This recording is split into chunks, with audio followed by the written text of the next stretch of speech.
નમસ્કાર ખેડૂત મિત્રો, આજે આપણે કપાસના ભાવ વિશે વાત કરવાની છે.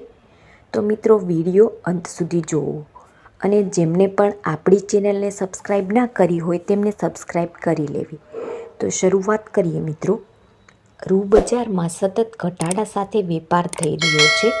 આ સપ્તાહે 29 રૂ ગાંસડીના ભાવમાં ઘટાડા સાથે ₹53,700ની સપાટી જોવા મળી છે. અને આની સાથે મિત્રો કપાસના ભાવ પણ ઘટીને ₹1,500થી લઈને નીચેની સપાટીએ પહોંચી ગયા છે.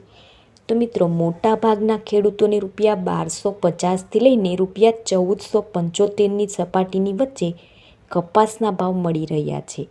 તો વૈશ્વિક સ્તરે ન્યૂયોર્ક કોટન વાયદામાં 69 સેન્ટની સપાટીની આસપાસ વેપાર થઈ રહ્યો છે. અને આ સિઝન શરૂ થઈ ત્યારે મિત્રો રૂ ગાંસડીના ભાવ ₹59,000ની સપાટીની આસપાસ હતા અને કપાસના ભાવમાં ₹1,600ની સપાટીની આસપાસ વેપાર થતો હતો. તો આ બાદ કપાસ બજારમાં સતત ઘટાડા સાથે વેપાર થઈ રહ્યો છે.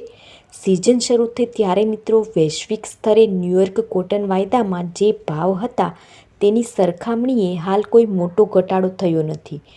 જો કે મિત્રો આપણા સ્થાનિક સ્તરે રૂ બજારમાં મોટો ઘટાડો જોવા મળ્યો છે અને ટેકાના ભાવની ખરીદી સામે પણ ખેડૂતો અસંતોષ વ્યક્ત કરી રહ્યા છે.